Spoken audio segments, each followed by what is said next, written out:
news and basketball analysis with over 70 years combined experience.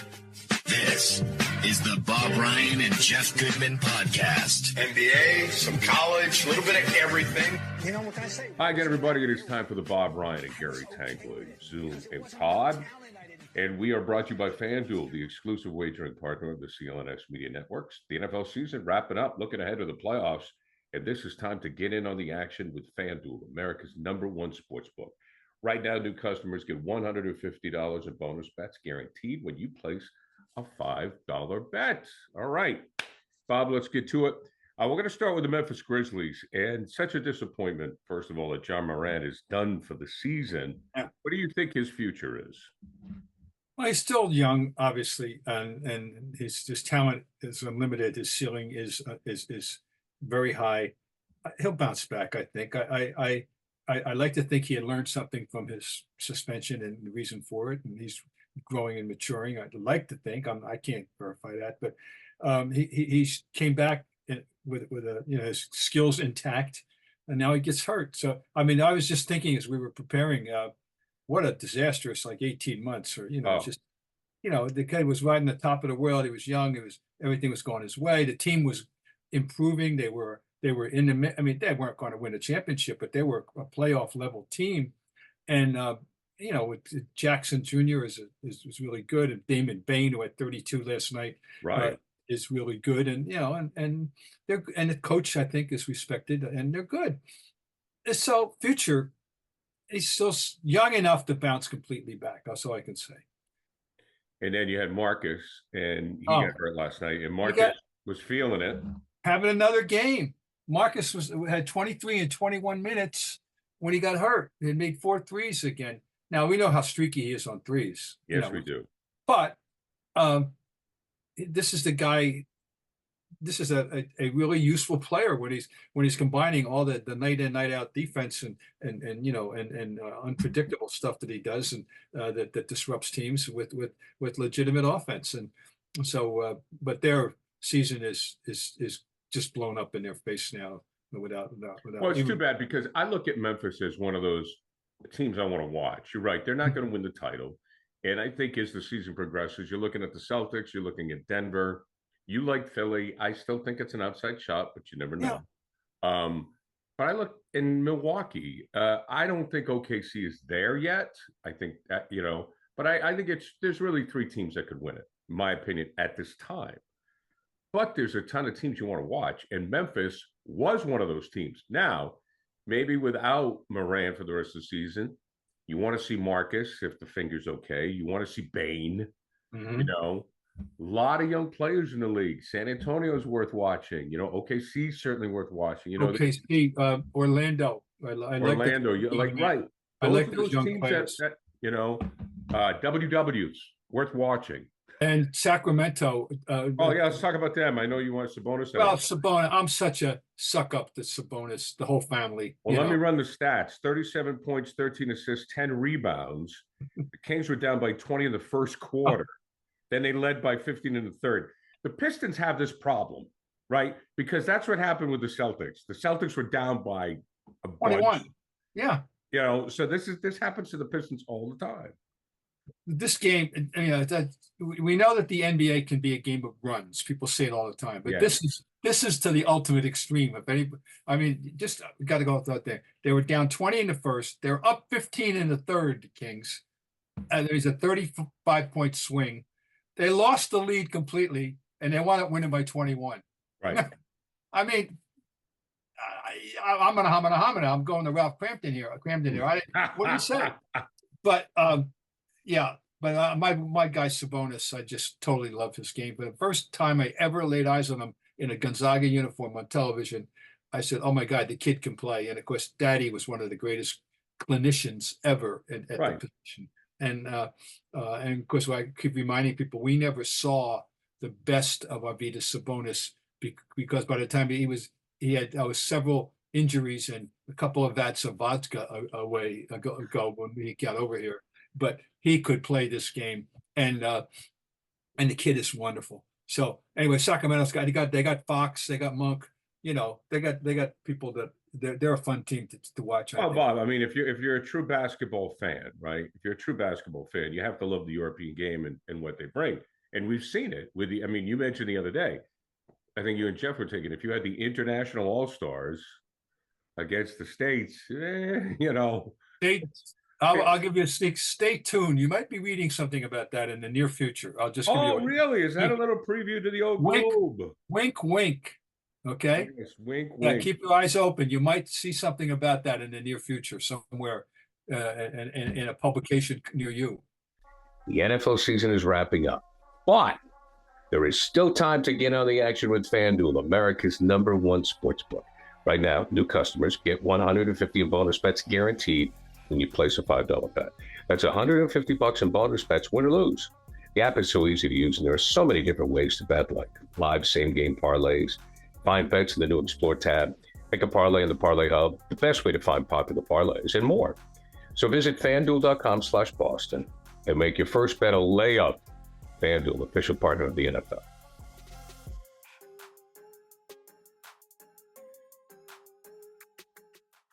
So some notes on the Celtics here, and the Celtics. It's very hard, and believe me, we've tried to find criticisms or faux pas or flaws. Like what do they need to work on? And it's we've talked about maybe they make a deal in a month. February, the beginning of February. Maybe they do, maybe they don't. We'd still like to see him get a big man, but I want to talk about Porzingis and his comments on Jrue Holiday. He said, "quote." He deserves the most credit. He has sacrificed the most. And I think for those of us who didn't see Jrue Holiday play every day with Milwaukee when they won the championship, I mean, correct me if I'm wrong, but it was basically the Freak, then Holiday, right? Yes. Okay, now it's Tatum, Brown, Porzingis, White, then Holiday. And this guy has no problem with it. No, really, he is the fifth thought of many nights for all of us and the fans. And obviously, this is a very interesting observation from an insider, a teammate. Right. I arched an eyebrow when I read it this morning, and not in disapproval or dismay, just, oh man, that's a pretty strong endorsement, because I think Porzingis is a very stable, very sound thinking young man.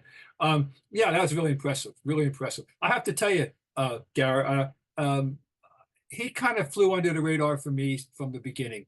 That I knew he was a good player. I remember at UCLA, and all that, and the brothers, the Holiday brothers and all that stuff. And I didn't appreciate how good he really was, in Milwaukee, even last year. And then but then I started reading more and more praise about how good he is.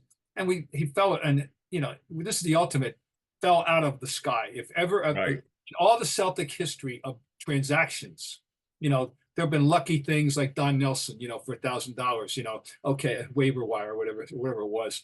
It may have been $100. Scotty Wedman. And Wedman, yeah. Well, Wedman, yeah, they got Wedman. I don't even remember what they had to give up or whatever. I don't even know if it was a free agent. I don't know. But the idea, the only reason that he is in a Celtic uniform is because Damian Lillard held his breath until he turned blue and got himself out of Portland. This is the only reason that the Celtics were in any position, or anybody was in any position to get him. And boy, it's the luckiest break of that type in franchise history. They can't take credit for it. He fell out of the sky. All right, so we have him, and aren't we happy to have him? And this team has really got some, stable individuals. Let's face it. White. Oh, very mature. And of course Al and Jaylen Brown, who we know his future isn't in basketball. When he's done, he's going to go save the world. Somehow, some way. Oh, sure, no doubt, no doubt. I mean, so Yeah, anyway, Senator Brown. it must be a real relief and pleasure to coach them, to not have to deal with drama. Oh, Missoula must be like, I've died and gone to heaven. I mean, there must be guys around the league looking at him and saying, "That lucky son of a bitch. He doesn't have the problem I got with in my locker room." Now, maybe we're naive and we don't know what's really going on, but I think it's a very safe observation. So, that they've got they got all kinds of adults in the room. Isn't that Well, I nice? mean, Joe, listen, I mean, we've talked about how Joe has the second season under his belt now. He's more comfortable, but he's just got better players to work with. Yeah. The players don't work for him, they work with him. People have spoken about, he's spoken about how he sits down with a player and he asks them. He sits down and he'll talk to a, okay. I mean, Red did that. I mean, Bob, you could talk about that. The best coaches ask the players, Russ, what do you think? Of course, the greatest example when Missoula sits down with Holiday and says, okay, what do you think? Yeah. What do you think? That's right. No, it's really true. It's really very good. So it. Do you have a Red story about that? Like maybe. Well, not actually. I think more about Russell when he coached. Of course, he was a player coach, which means he needed to have help. And this is before they had assistants. Remember, in the Bill Russell era, and when he coached, and anybody who was a player coach, there had been a couple of others. Your support group were your veterans and your trainer. I think Joe. I think that Buddy Rue and Joe DeLorean, they kept track of the fouls. Russ, Bailey's got 3. Oh, thanks. Okay. And seriously. And we know that when in that late stage in their era, late 60s, that supposedly the de facto offensive coordinator was Larry Siegfried. But anybody could make a suggestion. Now Russell didn't need any help on the defense. We know that. But offensive, he was willing to tell me what you think. What do you think of the play? What do you think we can do a better play? Oh yeah, that's the way that was. No, Red was a smart people person. Red was, Red. Of course, he was a tactician but we all know he had the famous 7 basic plays and options. And in his ideal world of basketball, you'd never run a play. You'd fast break all night long. Every single play would be transition in his ideal, world. But he was about people and how he handled them, or he didn't like that word, and how he worked with them, and he treated and he reacted and responded to Russell one way, and Heinsohn another way, and Sharman another way, and Kuzi another way, and Havlicek, and on and on. That was Red's great genius. Missoula's doing the same thing. And if you look at all the great coaches, Phil Jackson, Red Auerbach. Jackson's the same way. Handing out the books. Right. I mean, the triangle offense. Thanks, Tex. Okay, that's thanks, great. Tex. Yeah. Now how do I handle all of this? And I think who's the quote? I was reading. Oh, Vince Lombardi. They had that in the Globe the other day. The old Vince Lombardi, like, it's not about the X's and O's, man. It's about how you handle right. You didn't like that word. It's about how you relate to the players and the people. And even the Packers, had 5 plays? Well, that power play that off tackle right, hot. Yeah, and then and then Bart would throw about 12 passes a game. Maybe. And we know what's coming. Stop it. Yeah, right. Power. Student body right. They said at SC. Remember that? Yeah. Student body right. So let's stop it. So, but anyway, so Joe Mazzulla's got a nice situation there. Probably the envy of the league, but I'll say we're talking about teams to watch, right? And the team they just played gives them a hard time. Indiana now as a rule, they got a guy on the team that is. I'm glad that there's a room in the league for somebody like this, TJ O'Connell. Yeah. He messes around. He gets in your way. He bothers you. This is what Brunson was kind of like, I thought, but this guy even more so. I love it that there's a role, there's a place for somebody like that to a degree. Now he's not he's scrappy. Our guy Richard, has nights when he sneaks in for offensive rebounds. And how do you get that? He'll go on the floor. And of course, his raison d'etre is to make threes. We know that, but he can do more than that. Right. So it's going to he's going to have a long shelf life, in the league. He won't be a Celtic lifer, but he'll be in the league. He'll have a nice career. And I'm glad guys like that. There's still room for him now. Good. I think in that second Indiana game, like Jalen had 40.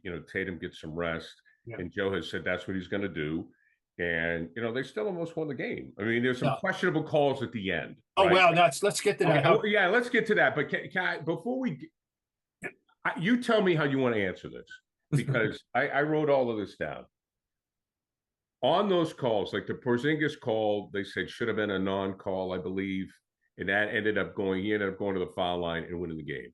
So we'll get to that. But after the game, you get the NBA releases the final 2 minutes and critiques the ref, right?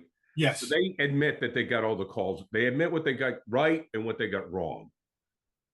I don't like that. I don't like that. Thank you. I don't get the point for public consumption. I think get it. I think there should be an internal review. They want to keep track, they want to review the refs. They want to monitor them. You want to, and if there's a learning tool that they can use to try to help referees make better decisions, in the future, or find out, who screws up and who doesn't. That's fine. They should be able to do that. But releasing it to the public and for the teams to stew on it. So what good is it going to do? None. Joe Missoula right now, none, or tomorrow morning, or the day after. Or what good's it going to do them? No. They lost the game. They blew the call. Somewhere down the road, they'll be the beneficiary of it. You know it. That's the way it is, and they'll get the call. And it probably already had a couple we haven't even thought about. What's the point? I agree. And when I read it, in the 3 plays in the Indy game was the Porzingis shouldn't have been called for a foul. Heels block on Brown. Some people, they said that was clean because it was incidental contact on the top of the head. Then Miles Turner should have been called for an illegal screen. My God, I'm sitting there and I'm reading this and I'm like, we're going to second guess an illegal screen. I mean, for God's sakes, I'm with you, Bob. I mean, it takes the power away from the play. It takes the power away from the ref. It hurts their credibility. And you know what I say to the Celtics? Score more points. You're so damn good right now. I mean, if you're going to sit there and bitch about one call, I mean, you didn't have your guy, but their guy, Halliburton, got hurt. It's a hell of a game, and it came down to the end. But it's I hate it. I hate it. When I first started doing it, I said, "What is this?" And it's I don't know. It's only about how many? It's a few years old, right? 2 or 3 years old. Maybe they've been doing this. I mean, screens. We're breaking down screens. Oh, forget it. Well, I remember I used to rail 50 years ago, literally, about Willis Reed. I thought he said a lot of illegal screens, but that's okay. I mean, I was young and passionate and impressionable. Yeah, well, that's all right. But I would never go against a Hall of Famer there. But I was just like, so what did you think overall? So last night with the game, I mean, do you sit there and you look, okay, well, it was a bad call on Porzingis. That's why they lost the game. No, you try to remember that there's so many things you shouldn't be in that position, kind of thing. That's the thing I learned a long time ago when I realized, when you see bad calls at the end and you say, well, but if you put yourself in a position you shouldn't have been in, then you don't have a right to complain. That's the way I look at it. But there are times when, it's really egregious and it's going to happen. They're human beings. They're going to blow calls, and you just hope that they're not in the seventh, the final minute of Game 7 of the playoffs. That they have to make those kind of decisions. But no, I used to be more passionate about it, but that was a long time ago. I've seen too much, and I understand. I think the reality of the situation. But my rule of thumb: did you put yourself in a position that you didn't need to be in? If you did, then sorry. Right. I'm with you. No. Yeah. Hey, I want to go back. Can I go back to Holiday? Because he talked about Missoula using him in the middle of a 2-1-2. Yeah. So that's interesting. So let's break that down, because he communicates with the people in front of him, and the people in back of him communicate with him. To me, he's kind of like a free safety, right? Where he's usually on the ball. Yeah, no, well, I think you want a guy that's got great instincts in that regard. And, 2-1-2, funny, the two most prevalent high school zones are 2-3 and 2-1-2. And I always thought that 2-1-2, you would have a bigger guy than him, Right, in the middle of that. Yeah, you'd want a bigger guy. So that intrigued, that got my attention right away, because I said, wow, usually, I mean, the 2-1-2, the guy, the one might be your biggest man. And at times, depending on his agility, and his lateral mobility, but Interesting that it would, in other words, you thought it might be Porzingis in the 2-1-2, and the back guys would be Tatum and Brown or Al, or whoever's on the floor, Al and him. No, anyway, interesting. I'm going to keep an eye out for this now, because I have to say one thing that I don't keep an eye out for very often is switching defenses in the NBA. You see it in college every night. That's different. But the fact that you can use zones, and zones have been a problem for the Celtics. It'd be nice. Wouldn't it be interesting if it turns out to be an asset? Because it has not been since the rule was instituted that I can say that they've never been use of the zone, and they've been hurt by the zones. And so this is interesting. I like this. I mean, I like something else to focus on. What do you think of White and Holiday as a defensive backcourt? I don't know who's better on paper. What I have to think about, I have to go examine like 30 teams plus teams. It's awful good.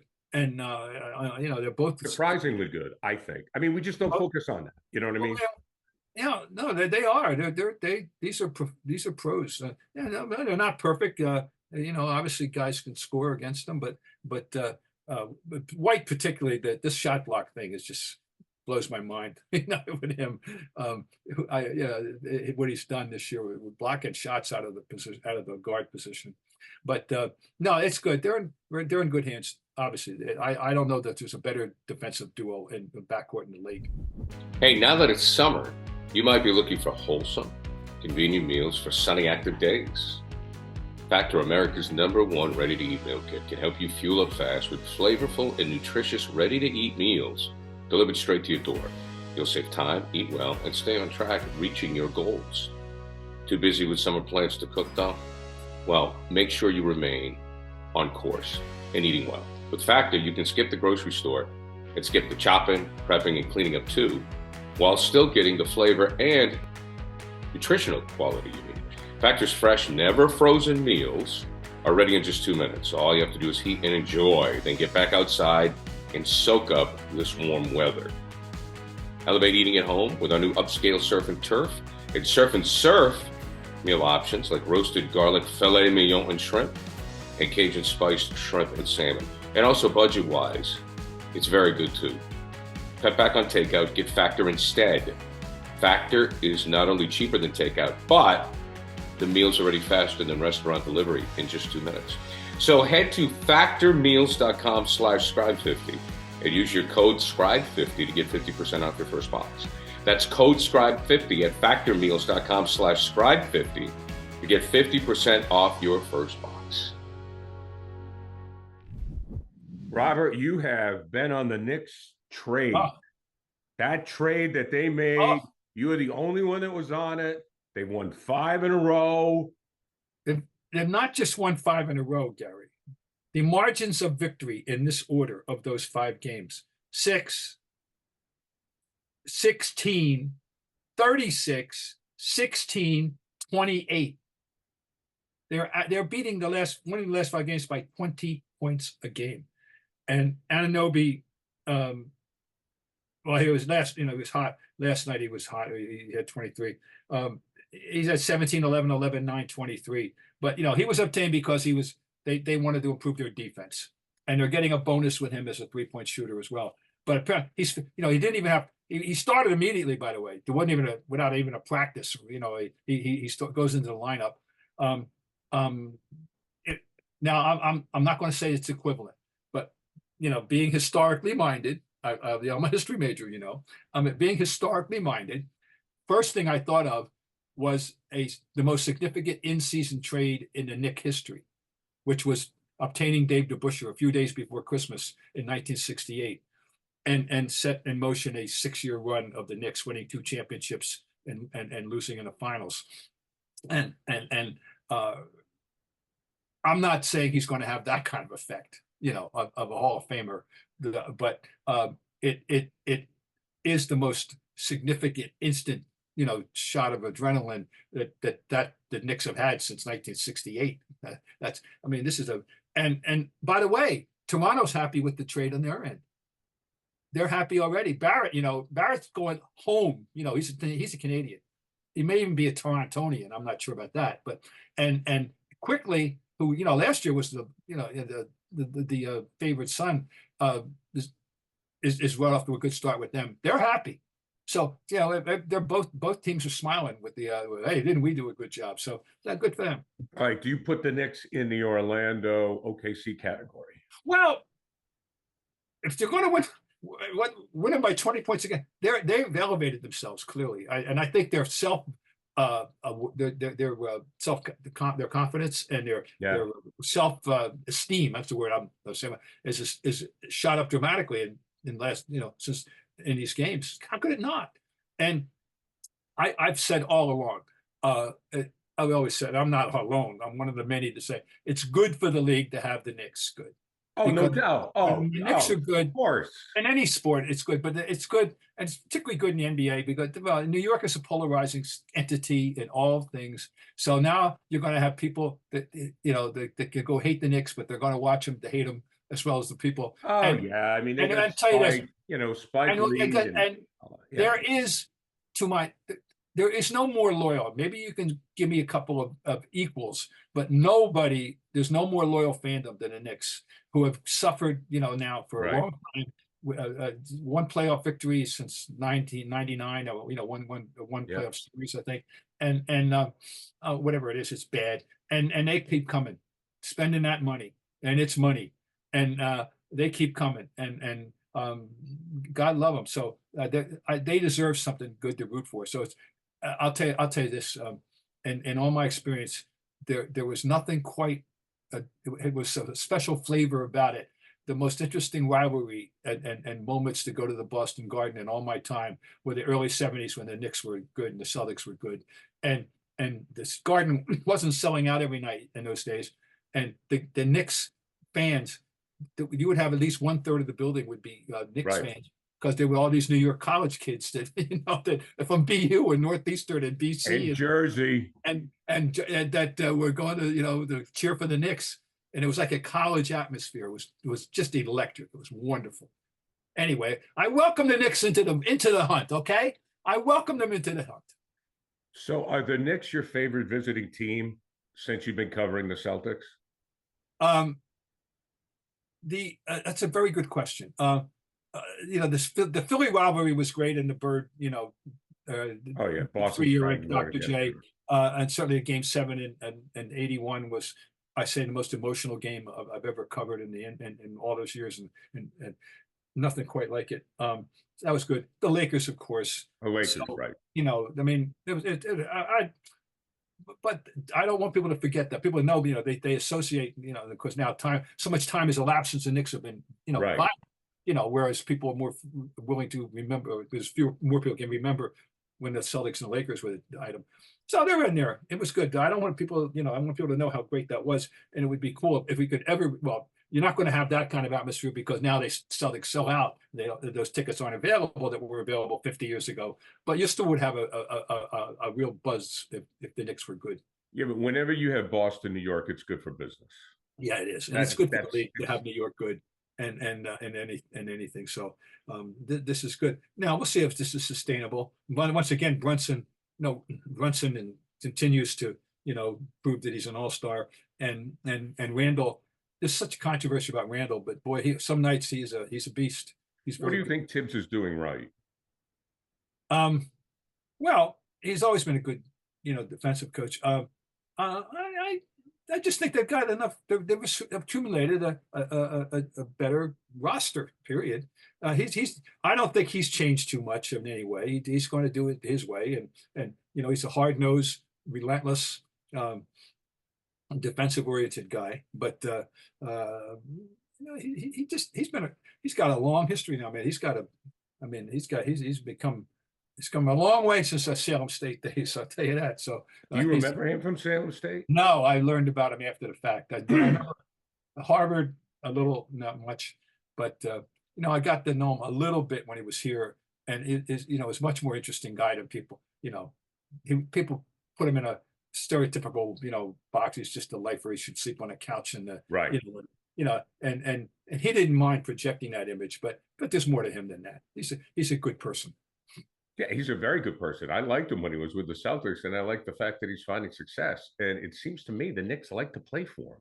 Yep. Well, that's the thing, you know, because guys I was just wondering if you learned a little bit. Like Larry said, I mean, he was in Chicago for a while, then ended up in the Knicks. Bird said 3 years. People are done listening to me. That's the biggest thing with the NBA coach. You can be a hard ass, but man, you cannot burn out. You cannot burn these guys out. Well, And he hasn't done it. That was that became the Bill Fitch MO. It wasn't. Oh, really? I know. Yeah. And we were talking earlier about people person. He didn't bother too much with that. He didn't bother too much with that. And him was about the X's and O's. And I mean, I'm saying he was a bad person. I liked him. We got along. I know. Great. Yeah. We got along great, but that he wore him out, and I insist that by 1983, the only guy of consequence, the end of the bench didn't matter, but the only guy of consequence who hadn't tuned him out was Larry. And there were ding dong, the witch is dead was the feeling when he left him, and they got KC, whom they all loved. Right. Everybody loved KC, and and Kumbaya, and guess what? 2 rings in 3 years, and and that there was KC definitely gets credit for that. And the fact that he didn't know what to do with the '87 team when he needed to play kids, he has to take the blame for that. So anyway. Right. Yeah. Or the great story is Larry starts to talk. Casey says, "Hang on, Larry, I'm the coach here. Do what Larry says." I love that story. That's great. Before we let you go, during our conversations, I always love to get out of memory lane. You mentioned like the Siegfried and the different personalities on that team that was coached by Russell. Yes. Who had whenever I think about that crew, I always think of like John Havlicek, who was my favorite player of all time. He was my hero. I worshipped him. But I always remember that like John had to have hangers hung. I was told like in a certain way. Like he, and then then you had another guy like Cowens who was like just a wreck. Yeah, I know. But like, who is the most intriguing personality of that group? Of that group? Yeah, that's a very good question, and I think Satch might be the answer. Yeah, my everlasting image. 2 things. He kept the adhesive tape industry in business all by himself. He famously had the most heavily taped ankles in history of mankind. I saw it. I mean, it was just couldn't believe it. The other thing is, on the road, he did all his reading on the road because he had so much going on with business opportunities at home. He didn't have time for it. But my everlasting image of Satch is while he's getting taped, is reading a paperback on the training table, and he read incessantly on the plane. And took his book right into the locker room and read while it was getting taped, read before the game. An erudite, and of course a radio announcer voice, Satch. Professor, very professorial. Very erudite man, professorial, whatever word do it, cerebral, but great sense of humor, and as well, just a class and just a warm, embracing person. So he might be the answer to that. In that group, the wacko, the high wire. I read covered. Well, it was one said of someone else in baseball that he makes coffee nervous. Well, that would have been Larry Siegfried. Siggy was a high wire guy, and of course John was Mr. Unflappable. So the answer to that, I would say, is Satch. Yeah, that's a great answer. And it's also, if you did a comparison of the players from the 60s, 50s, 60s, and even into the 70s, because I mean, Tommy made a lot of money as an insurance guy. Oh, yeah. I think John got into the candy business. A lot of guys had other jobs. I mean, I remember the great Rico Petrocelli telling me that, he was pumping gas in the off season because he bought a gas station. I remember that happening. Also, yeah, he briefly got into the fast food business. Yeah, and then Rico told me one time, God, I love that guy. He, people didn't know, but it was so cold out, and this was back when you had people coming out and pumping your gas. He had a ski mask on, and he's out like pumping gas, And how can I help you? Mike Ramsey got into funeral homes, I believe, or nursing homes. Right. Nursing homes. Now you do have players. Andre Dawson's into funeral homes. Yeah. When you have players like today, like LeBron who's in the movies, you know, or things like that. But that's what they're interested in. They don't need the money. I think what made players interesting, they needed the money. They needed a second job. Kuz had a gas station. He needed Kuz in the back early 50s, and Sharman, they got into the business there briefly there. Oh yeah, they all needed a job. And baseball too. Famous, they all needed to get jobs in the off season. And in the football, Johnny Unitas supposedly laid the floors for about half his team in the off season. Right. And you know, that's what I'm, you read. So the world is so entirely and utterly different in so many ways. No, there's no, the famous thing in the playoffs would come, and Ramsey would supposedly write $5,000 on the blackboard, this or whatever the sum would be, what their share would be if they won, and that was the incentive supposed to carry them through the playoffs, and they could use that money. There wasn't any joke about it. $5,000 at 65, 66, whatever. So yeah, that's the world they came from, and I keep reminding people that when I covered the team in the early 70s. That they all parked at the Hilton and got the van over. There was the Hilton let them park there when they're going on a trip. So I saved the parking fee at Logan, which was $5. Right. Yeah. Well, there was $5 they didn't have to spend, and it was not a joke. No, I mean, no, it's a different, and I think I had to pay the $5 with the Globe paid. Now, athletes, sometimes you're and I'm not saying one way is better than the other. It's just now professional athletes, and they make a lot of money, and they deserve every dime. But they're kind of like, it's about being that player, that persona all year round. Yeah. I mean, you can have other jobs, you have other interests and other investments, but if that's you're a very good point. Like if Tommy Heinsohn was playing today, he would be making a lot of money. And he'd be making, I don't know, whatever. He'd have $100 million contract or whatever. And he'd be Tommy Heinsohn year round. He wouldn't be Tommy Heinsohn insurance salesman. Well, you know what? I guess the word we're seeking is brand. You become a brand. Your brand. You become a brand. And right. And that's 12 months. That's 24/7, 365. You're a brand. And that's, and that didn't. And even like Magic got involved and did very well business-wise. But I think that Magic's brand enabled that business to succeed. It was like Magic. I don't have to get in the business to make money. The business brings me in because they need me as a brand. No, very good point. Absolutely. Yeah. Interesting stuff, Bob. I love these chats. Brand, I got to go get water out of my basement. Well, I'm going to check mine, but I'm usually pretty lucky there. Thanks. Good for you. All right. Until next week, Mr. Ryan. So long. All right. Listen, FanDuel, the exclusive wagering partner of the CLNS Media Networks. The NFL regular season wrapping up. Hello, playoffs. Time to get in on the action with FanDuel, America's #1 sportsbook. Right now, new customers get $150 in bonus bets guaranteed when you place a $5 bet.